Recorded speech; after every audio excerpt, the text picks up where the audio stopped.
Hey, everybody. Welcome again to the Winning Digital Customers Show. Did you vote yesterday? Yesterday was election day. Now, it was an off-year election, so I realized turnout's probably a lot lower, but I hope you participated in your civic opportunity to make a choice about your government, whether it was local or state, or I don't think there were any federal elections. But here in New Jersey, our governor was up for election. I live in New Jersey, just outside New York. And I think the election's still too close to call. So we'll see. And in light of it being election day or the day after election day, I thought it'd be interesting to talk about digital transformation in the context of the government. Now, I think when most people think about government, they're probably not thinking about an entity which is highly digitally transformed. We think about bureaucracy. We think about slow moving, at least I do, and I'm guessing you do as well. And I think it's fun to think about, well, gosh, what would Amazon do if we put them in charge of the government? What would Google do? What would our government look like if it was on the leading edge of using artificial intelligence, machine learning, automation, robotics? I think that the value could be enormous. I've talked before about the three key characteristics of successful digital brands. Those companies that are generating the most revenue, the most growth, the most valuation in this digital world tend to have three key things in common, according to my research. The first is hyperconvenience, making it easier and easier to do whatever it is that you want to do and do it however and wherever you want. The second is proactive personalization, dealing with you as an individual based on a collected knowledge of what you need, want, and prefer. And lastly, massive value shift, just delivering a lot more for a lot less money, like the way you can get a Spotify subscription and never have to buy a CD again and listen to any music that you ever want. And of course, there are many, many, many digital services which are either free or very, very inexpensive compared to sort of prior generations' solutions to similar problems. So does that sound like our government? Probably not, right? But I think that's an opportunity. I think that's an opportunity that government has over the coming decades to pick up many of the principles that we see in industry and get much better. And after all of our lives are massively affected by government in so many ways that this is an opportunity to improve the life of everybody in this country, but equally true if you're listening. I know we have a lot of people that listen from other countries, particularly UK, Australia. Of course, it's true whatever the government is, wherever you are. So I want to talk a little bit about a vision for what it might look like, or what might be some of the characteristics for a more digitally transformed government. And by the way, I would love your thoughts and comments. So please leave your comments on this video or put them right into the chat while I'm talking here. And if I see any I can pick up on, I'd be happy to do that.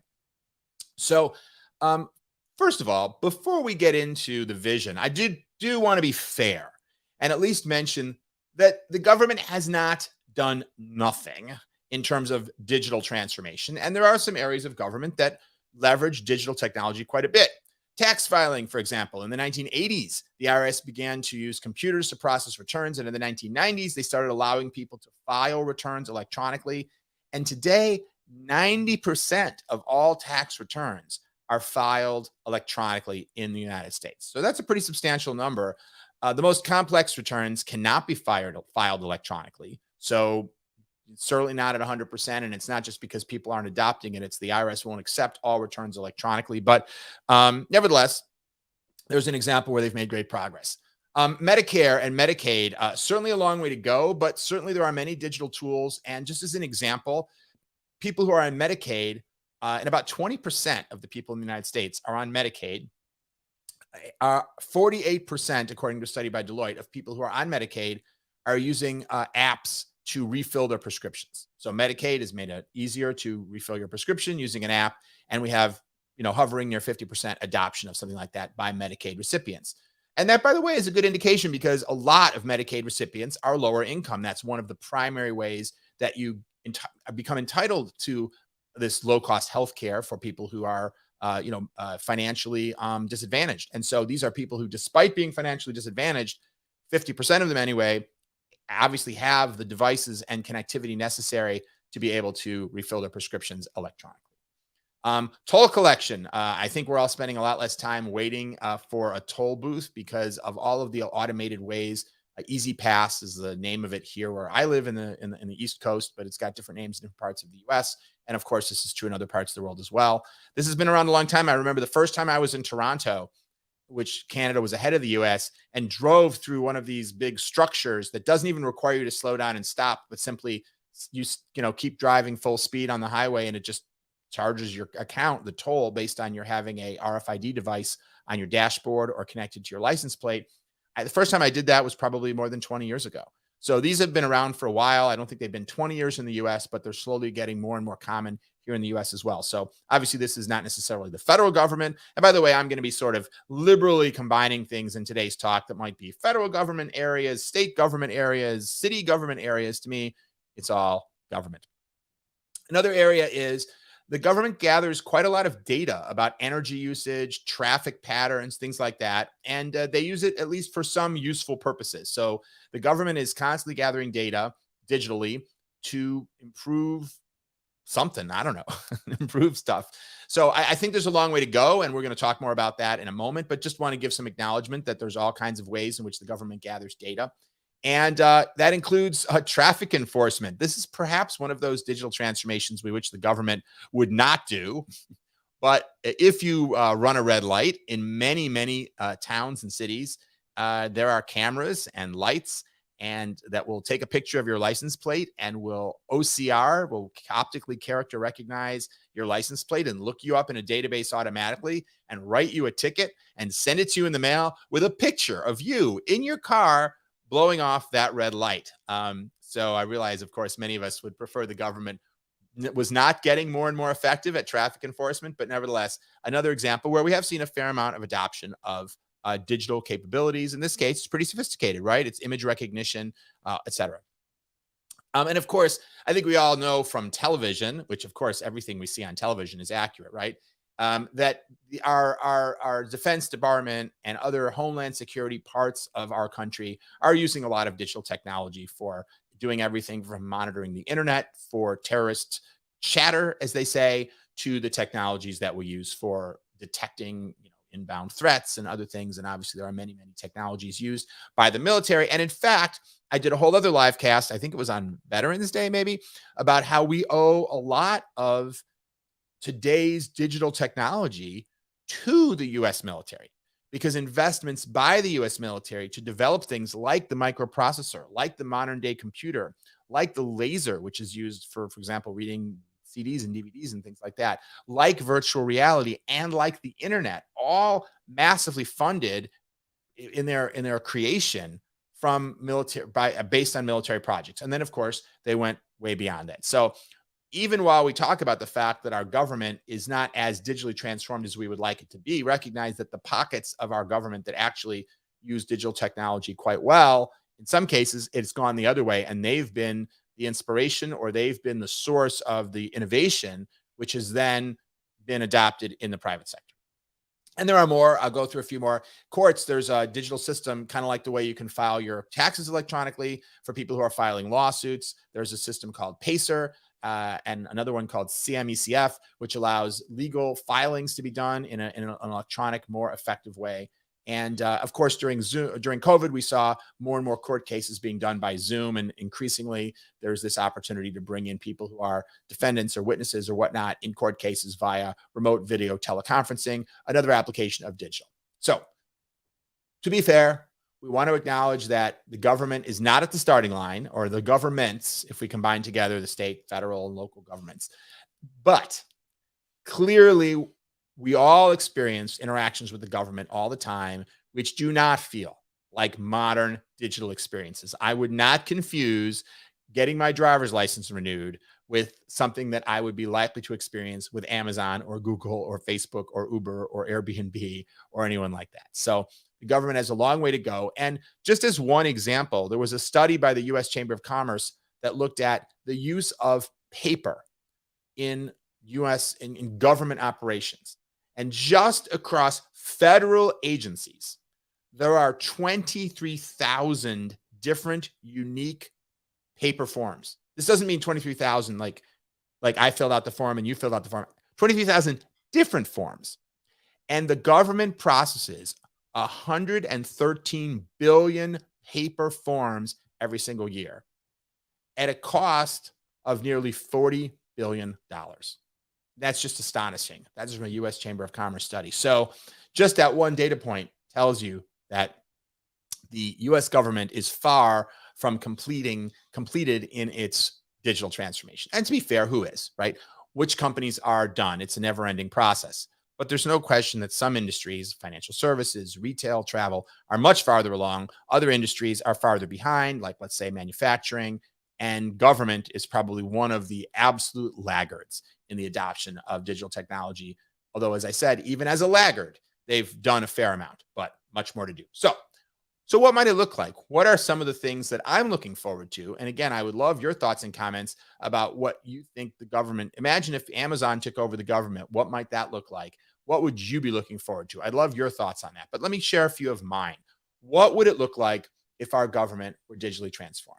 Well, autonomous vehicles and smart roads, I think, are one of the huge opportunities and one of the areas that really needs government. There are a variety of things, of course, that can be done, that by private industry. But something like our national highway system is the kind of thing that really requires someone like the government to be in charge of it. And just as an example of one of the areas of value we can get from smarter roads, enabling more autonomous vehicles, well, we could certainly be doing more to reroute traffic.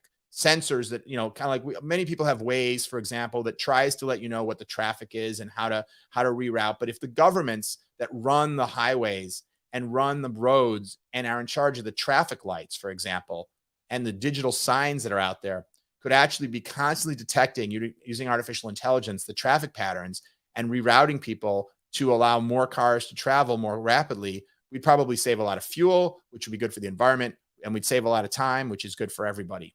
Also, between safer roads made safer by digital and autonomous vehicles, which, if done in the right way with smart roads, have lower crash rates than human-powered vehicles, there's already over 1.2 million fatalities that occur in the United States every year. I'm sorry, that's a global statistic. 1.2 million fatalities that occur globally, and 5.8 million crashes. And so the opportunity, maybe not to eliminate that to zero, but to massively reduce the number of crashes, that's not only saves lives, which is obviously a goal, but also reduces damage. Anytime we damage a car, it has to be repaired. That uses, that has a carbon footprint. That's using raw materials. Those materials have to be manufactured and sent somewhere and everything. So massive opportunity, I think, by looking at our transportation system.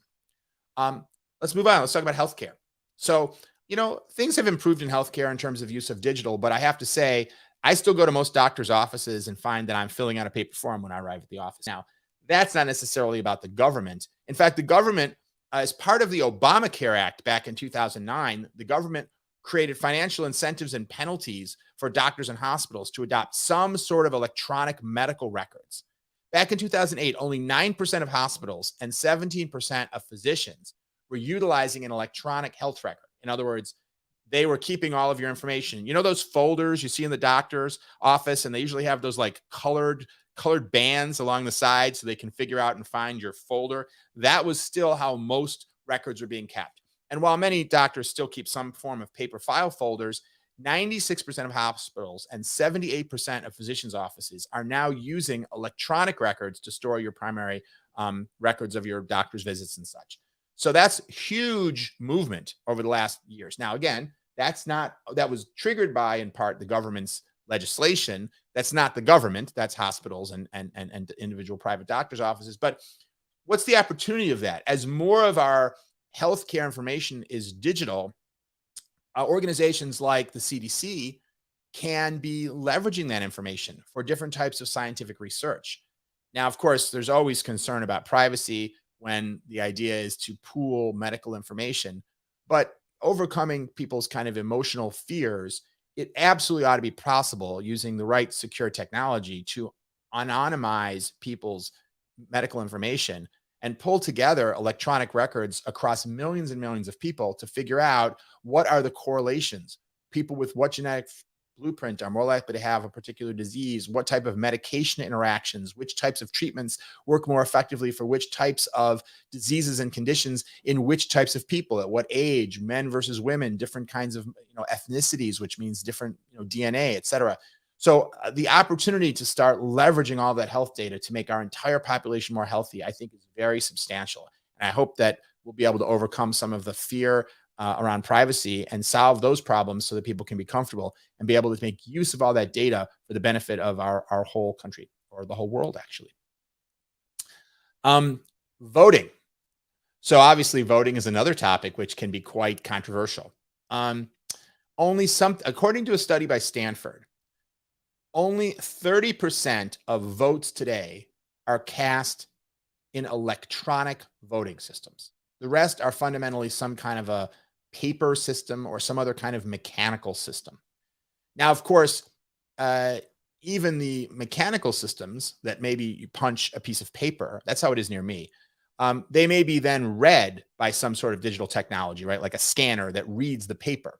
But nevertheless, the fundamental method of voting is still old-fashioned, so to speak. And furthermore, even the electronic voting systems that we see, is really just a digitalization of your classic non-digital voting experience. In other words, you still have to go to the poll, you still have to stand in line, you still go into a booth with a little curtain around you, and but instead of pushing a pin through a piece of paper, you're tapping a screen. But that still leaves most of the inconvenience of voting in place. All it does is it means maybe it's easier to tabulate the results. So, and that's only adopted 30%. But the opportunity in the future, and I'm going to talk a little bit about some other countries in a minute that have done this, is to move voting to be the same way that we conduct every other part of our life, to move voting to something that can be done through our mobile devices. And I think once that is done, we will see much greater participation in voting and much easier and lower cost. It's very expensive to run an election today because of all the infrastructure that needs to be put in place. You have to set up in the gymnasiums of local school districts and churches, all these voting booths, and then people obviously have to come and stand in line and miss work. So much of this could be made. What are you talking about before? Hyperconvenience, massive value shift, proactive personalization. With voting, it's maybe less about personalization, but massive value shift and hyperconvenience absolutely can be achieved through more direct app-based voting. And again, security issues that have to be worked out, but really people, most of our financial transactions for millions or even billions of dollars are done electronically. We believe that that is acceptably secure, but it's not secure enough for me to vote for mayor on my phone. I just don't buy it. Okay. Monetary policy. I talked in a prior live cast about how the use of cash, physical cash, has reduced substantially over the last couple decades and continues to decline. And I think that we may see even more. Obviously, currency is one of the things the government's responsible for. And so I think we may see the government doing even more to move away from physical cash, which also has a lot of cost associated with it, management of the cash, the shipment and the movement of the cash. Obviously, cash can be stolen. There's security concerns. It can also carry diseases and germs. Don't put a dollar bill in your mouth, right? Your mother would say, no doubt, or a coin. It's one of the dirtiest things around, so I'm told. And so there's a lot of benefits to moving away from that. And in fact, one of the things that some countries are looking at, including China, is when you look at currencies like Bitcoin, truly digital currencies, and actually having creating currency from countries. So there could be a digital US dollar. Even today, when we move money electronically, it's not exactly a digital money in the same way that something like Bitcoin is. So that the idea that there could be literally some kind of a currency that could be transferred and transacted the same way that we do with physical money, but with a perhaps blockchain-based digital currency that would be very effective for small payments, not necessarily have transaction costs associated with it the way we have when we send a wire or an ACH transfer, things like that. So I think the government getting involved in more digital currency is interesting. Food and safety, food and drug safety. One of the things that the government is responsible for is ensuring the safety of our supply chain. For example, that the meat in your supermarket doesn't have salmonella or other dangerous bacteria in it that would get you sick if you purchased it. And they oversee this, but it's you see reports on the news all the time about breakdowns in this because they only have so many inspectors and they're not able to be everywhere. And so you hear periodically about these outbreaks of disease that occur because there was some, improper handling of food somewhere along the food supply chain. With Internet of Things sensors, there's now the opportunity, and some private companies are doing this, and the opportunity would be even more for the government to use this as oversight to place different types of sensors that can detect things like refrigeration, whether a product's been kept at the proper temperature, how long a product since it's been manufactured, when it's sitting on the store shelf, things like that, to try to further increase the safety of our food supply. Education. A lot of education in this country is the responsibility of different governmental entities, very often state entities that are state schools in the case of higher education, or cities and towns, or counties in the case of K through 12 education. And I think we've seen during COVID that, our methods of educating students haven't changed a lot over the last couple of decades. I think the way that my kids are learning in school, yes, they have smart boards in the classroom. Yes, they have computer labs. But if you looked at the larger picture of, they show up to school, September through May, they go to school from 8:30 in the morning to 2:30, K through 5. They kind of have one teacher in the classroom, except they go out for gym. I mean, if you look at kind of like the main profile of how students are educated, it's pretty darn similar today to how I was educated, 30, 40 years ago. So the opportunity, I think, is to rethink in the world of digital how we educate kids and frankly adults. I know my son, for example, my son Joe, who's now 9, probably learns as much or more from watching YouTube videos and playing Minecraft as he does from the time he spends in the public school. And I don't say that as a dig against his teachers or anything like that, but I think that digital has the ability to teach in ways that are far more effective in some cases than the way we teach students in classrooms today, or we haven't fully leveraged the possibility of digital. And during COVID, of course, we saw the attempts to use more digital. But what we were really doing there is trying to take traditional classroom instruction and pipe it through Zoom. And by and large, that was not successful. And I have 5 kids ranging from college all the way down to, at the time, what was first grade and then second grade as COVID continued. And that was not a very good way of educating. So I don't suggest that everything digital, that the answer to digital education is to just do it all on Zoom. That clearly is not. But there's many, many technologies, from virtual reality to, obviously, online videos and personalization and artificial intelligence. One of the probably biggest downsides, I think, to the way that we educate students today is that we put kids in a classroom and then we deal with them largely as a class. Most instruction today is not highly individualized. There may be some, for example, there might be 2 different reading groups. In high school, you may have honors classes versus regular classes. So there's some attempt to recognize that different students may have some different learning needs. But once you're sitting in the honors Spanish class, everybody in that class is getting the same experience of the teacher's teaching, giving tests on the same day, et cetera. And I think in today's world where, again, proactive personalization is one of the keys to success, the opportunity to say, how would we rethink education from the ground up in a world where we have ML and artificial intelligence and endless libraries of videos on every topic known to man? It doesn't make sense that I learn chemistry, that I sit in a chemistry lecture and listen to the chemistry teacher who happens to be at my school, when there might be someone else who's the best chemistry lecturer in the country. Should I be instead watching a video of that person that's been produced like a feature film, so that it's exciting and interesting with music and effects and things like that, so that it engages someone the way that a Marvel movie would? And then have a local teacher perhaps who can answer my questions, and then an interactive lab tool where I can actually experience some of these aspects of chemistry in some sort of simulation, and then a physical lab as well, where a real life teacher can oversee me working with Bunsen burners and beakers. I don't know. I'm just brainstorming here, but I think that rethinking education for a digital world is something that needs to happen in the coming generation. Couple final things. Customer service. There's all kinds of ways that people interact with the government. Most of them are bad. Certainly the DMV is the ultimate example of a negative experience of interacting with your government. But you know what? There are bright spots. The New York Department of Labor during COVID saw this massive increase in the number of unemployment requests, and they implemented DocuSign, right? Nothing too innovative. Most businesses are using DocuSign or a competing product to handle things like contracts, and that massively increased the efficiency of unemployment application requests, and it also reduced their cost. So the opportunity for government to start to employ some of the same capabilities, and I'm going to give you a few examples of other countries that are doing that now, that we see outside of government. So let's end today's live cast with just a few examples from around the world. Some countries are ahead of the United States.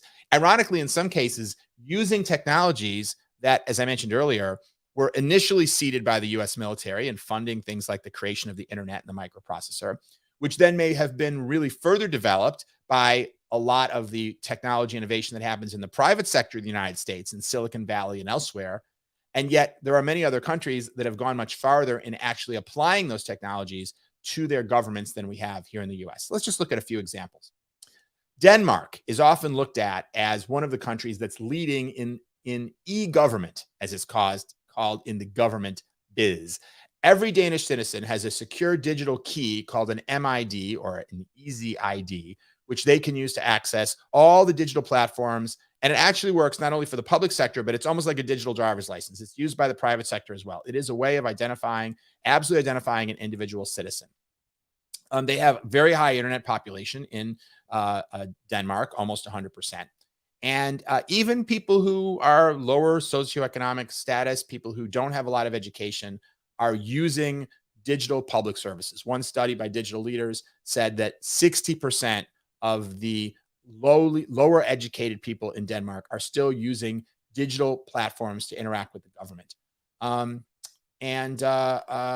Things like the application for maternity benefits. I'm trying to speed up here. So has 100% of all requests to the government for maternity benefits are submitted electronically. Let's look at a few other countries. In Korea, a country that's known to be generally one of the most leading technologically, they have AI-based chatbots for citizens. Anything you need from the government, you can go to the government's chatbot and ask for help. And that is apparently a very effective way of people interacting with the government. Similar to Denmark, they have a mobile ID that every citizen is issued that allows them to identify themselves to the government. It says it's ranked first for 3 consecutive years in ITU's Digital Opportunity Index, which is a measure of how successfully that country is implementing digital capabilities. Here's something interesting. The country that was named by Wired magazine as the most advanced digital society in the world is probably going to surprise you. It's Estonia. They have built an e-government platform. 99% of all government services are online. And half or nearly half of all Estonians use iVoting, which is a remote voting ability. They can vote in their democratic elections on their remote devices. In just a couple other stats from Estonia, 99% of all healthcare data in Estonia is digitized. 99% of prescriptions are digital, and 100% of all billing and healthcare is electronic. So tiny Estonia is way ahead of us. So the good news is, though, there are models around the world that we can look at and learn from as we try to scale them up for use here in the US.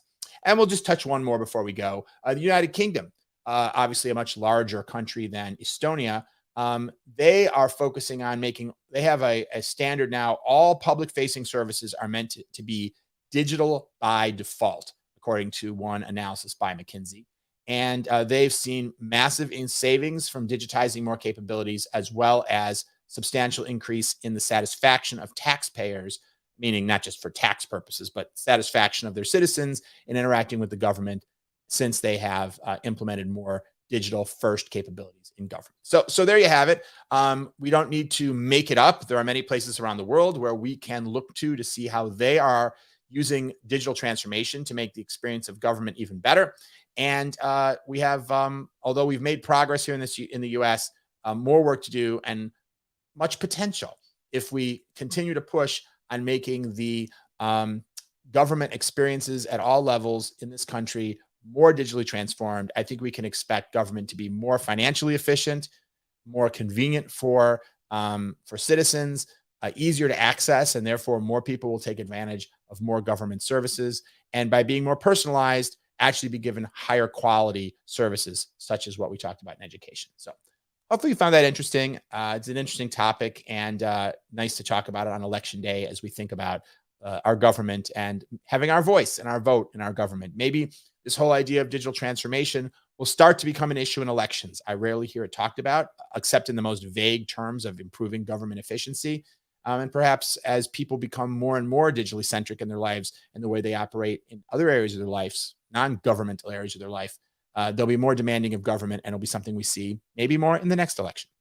In any case, thank you for joining us, as always, here on the Winning Digital Customer Show. And I look forward to seeing you next time. Until then, keep transforming, and hopefully our government will too.